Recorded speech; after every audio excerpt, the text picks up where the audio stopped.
क्या तुमने कभी उस गहरे अंधेरे और उस परम शांति के बारे में सोचा है जहां तुम जीवन के पहले 9 महीने रहे थे?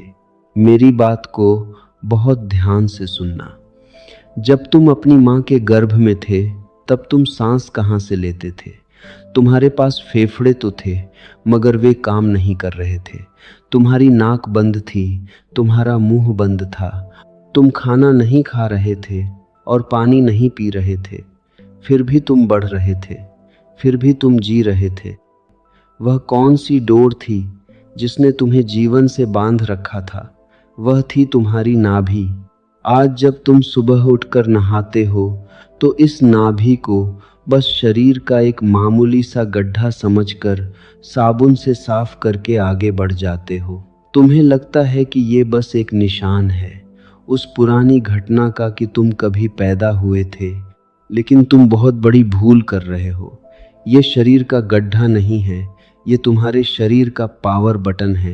ये वह रिमोट कंट्रोल है जिसे अगर सही तरीके से दबा दिया जाए तो शरीर की 72 शून्य नाड़ियां जो आज सूखी पड़ी हैं, मुर्दा पड़ी हैं, वे एक ही क्षण में झनझना उठेंगी। आज तुम बीमार हो, कभी सिर दुखता है, कभी घुटने दुखते हैं, कभी पेट में जलन होती है। तुम क्या करते हो? तुम डॉक्टर के पास जाते हो, डॉक्टर तुम्हें गोली देता है, तुम गोली खाते हो, दर्द दब जाता है, लेकिन बीमारी नहीं जाती।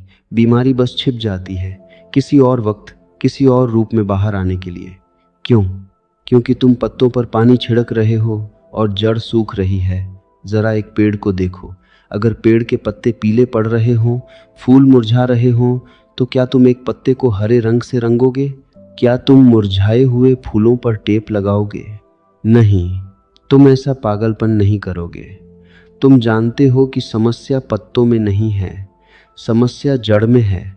तुम पानी जड़ में डालोगे, खाद जड़ में डालोगे, और जैसे ही जड़ को पानी मिलेगा, वह पानी तने से होता हुआ, डालियों से गुजरता हुआ अपने आप पत्तों तक पहुंच जाएगा। पत्ते फिर से हरे हो जाएंगे। इंसान का शरीर भी एक उल्टा पेड़ है। इसकी जड़ें तुम्हारे बालों में नहीं हैं, इसकी जड़ तुम्हारे पैरों में नहीं है। इस शरीर रूपी वृक्ष की जड़ तुम्हारी नाभि है। और दुख की बात यह है कि पूरी दुनिया अपने चेहरे को चमकाने में लगी है, बालों को रंगने में लगी है, लेकिन जो जड़ है वह सूखी पड़ी है, उस पर धूल जमी है, वह उपेक्षित है। आज मैं तुम्हें उसी यात्रा पर ले जाना चाहता हूँ, शरीर के भीतर की यात्रा। यह कोई धर्म नहीं है, यह शुद्ध विज्ञान है। वह विज्ञान जिसे आज का आधुनिक योग भूल चुका है, लेकिन तुम्हारे ऋषियों ने, तुम्हारे पूर्वजों ने हजारों साल पहले इसे जान लिया था। समझो, जब जीवन की शुरुआत होती है, जब माँ के गर्भ में पहली बार प्राण प्रतिष्ठा होती है, तो सबसे पहले क्या बनता है?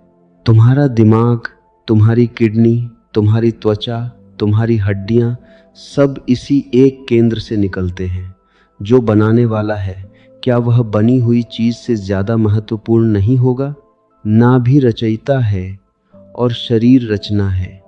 अगर तुम्हारी कार खराब हो जाए तो तुम उसे ठीक कराने उसी कंपनी के पास जाओगे जिसने उसे बनाया है, क्योंकि जो बनाता है वह उसके कण कण को जानता है। ठीक वैसे ही अगर शरीर में कहीं भी कैसी भी बीमारी हो, चाहे वह त्वचा का रोग हो, आँखों की कमजोरी हो या जोड़ों का दर्द हो, उसका इलाज बाहर नहीं है, उसका इलाज उसी केंद्र के पास है जिसने उसे बनाया था, और वह केंद्र तुम्हारी नाभि है। जब बच्चा माँ के पेट में होता है तो वह नाभि के जरिए ही माँ के शरीर से जुड़ा होता है। माँ जो खाती है उसका रस नाभि से बच्चे में जाता है। माँ जो सांस लेती है उसकी ऑक्सीजन नाभि से बच्चे में जाती है। यहाँ तक कि माँ जो सोचती है, जो महसूस करती है, वह भी नाभि के जरिए बच्चे तक पहुँचता है। अगर माँ डरती है तो बच्चा भी डरता है, अगर माँ खुश है तो बच्चा भी खुश है। यह संबंध इतना गहरा है। क्या तुम्हें लगता है कि पैदा होने के बाद, नाल कटने के बाद यह व्यवस्था पूरी तरह खत्म हो गई? प्रकृति इतनी मूर्ख नहीं है कि जिस रास्ते से उसने 9 महीने जीवन दिया उसे एक झटके में बेकार कर दे। रास्ता वही है, दरवाज़ा वही है, बस उस पर ताला लग गया है और चाबी तुम्हारे पास है, लेकिन तुम उसे भूल चुके हो। आयुर्वेद में एक शब्द है समान वायु, और उससे भी गहरा शब्द है जठराग्नि। तुम जो खाना खाते हो वह पचता कैसे है? तुम्हारे पेट के अंदर एक आग जल रही है, सचमुच की आग। इसे जठराग्नि कहते हैं। यह वही गर्मी है जो खाने को गलाती है, उसमें से रस निकालती है और उसे खून में बदलती है। इस अग्नि का केंद्र नाभि के ठीक पीछे है। जब तक यह अग्नि सही जलती है तुम स्वस्थ रहते हो। कुछ लोग भारी खाना भी पचा लेते हैं और कुछ लोग हल्का खाना खाकर भी बीमार रहते हैं। फर्क खाने में नहीं, फर्क अग्नि में है।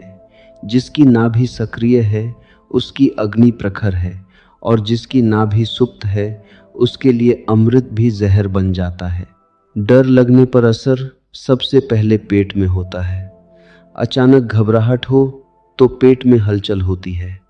अंग्रेजी में इसे कहते हैं बटरफ्लाइज इन द स्टमक, क्योंकि तुम्हारा भावनात्मक केंद्र भी यही है। आधुनिक विज्ञान भी मानने लगा है कि पेट हमारा दूसरा दिमाग है। यहाँ भी न्यूरॉन्स होते हैं। मन और पेट का सीधा संबंध है। पुराने समय में लोग नाभि में तेल डालते थे। वे जानते थे कि यह स्थान ग्रहण करने की क्षमता रखता है।